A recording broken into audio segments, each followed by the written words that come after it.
আজ থেকে শুরু হচ্ছে রাজ্যের নবনির্বাচিত বিধায়কদের ওরিয়েন্টাল কর্মসূচি এবং নিউ টাউনে কনভেনশন সেন্টারে এই অনুষ্ঠান, যে কর্মসূচির উদ্বোধন করবেন লোকসভা স্পিকার ওম বিড়লা। উপস্থিত থাকবেন মুখ্যমন্ত্রী শুভেন্দু অধিকারীও। সরাসরি আপনাদের নিয়ে যায় আমাদের প্রতিনিধি উজ্জ্বল মুখোপাধ্যায়, রয়েছেন আমাদের সঙ্গে। উজ্জ্বল, কখন শুরু হবে অনুষ্ঠান আর কারা কারা থাকবেন এই কর্মসূচিতে? একজন বিধায়কের বিধানসভার ভেতরে কর্তব্য কি, আইনগতভাবে তিনি কতটা দাবি করতে পারেন, তিনি কোন কোন জায়গায় নিজে বিধায়ক হিসাবে তার অধিকার আছে, এই গোটা বিষয়টা নিয়ে কিন্তু আজকে এখানে ক্লাস হবে।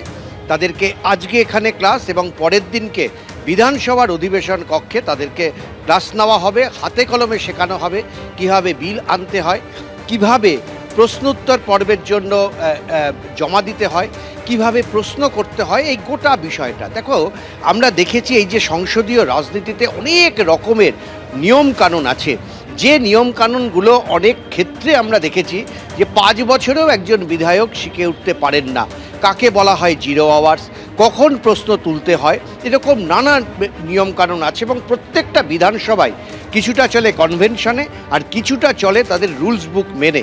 আমাদের এখানকার সাথে হরিয়ানা বা ছত্তিশগড়ের বিধানসভার সমস্ত রীতিনীতি এক এমনটা না, কিন্তু প্রিন্সিপাল যে জায়গাগুলো আছে সেটা। ধরো, এই মুহূর্তে বিধানসভায় সবচেয়ে বড় টক্কর হচ্ছে যে কারা আসল বিরোধী দল। তৃণমূল কংগ্রেস দ্বিধা বিভক্ত, একটা অংশ ঋতব্রতদের সঙ্গে রয়েছেন এবং তারা দাবি করছেন তারাই আসল তৃণমূল, আরেকটা অংশ কালীঘাট শিবিরে রয়েছে, তারা দাবি করছেন তারাই আসলে তৃণমূল।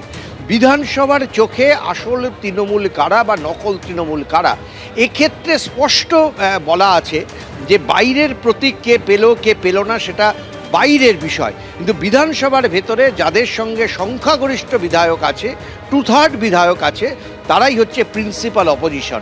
সেই কারণেই কিন্তু ঋতব্রত বন্দ্যোপাধ্যায় তিনি এই মুহূর্তে বিরোধী দলনেতা। এরকম বিভিন্ন যে সংসদীয় রীতিনীতি রয়েছে, সেই রীতিনীতিগুলো যাতে বিধায়করা সঠিকভাবে তাদের কর্মজীবনে প্রয়োগ করতে পারেন, সেই কারণেই এই প্রশিক্ষণ। তবে পাশাপাশি আরও একটা গুরুত্বপূর্ণ বিষয় আছে যে আমরা গত 15 বছরে দেখেছি যে প্রচুর বিধায়ক তারা দলত্যাগ করেছেন।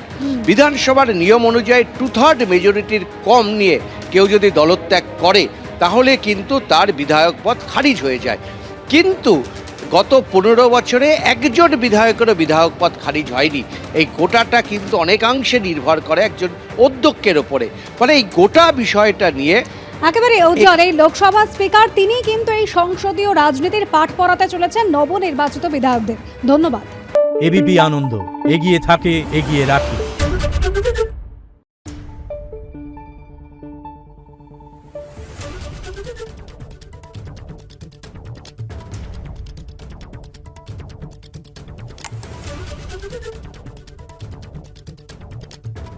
Thank you.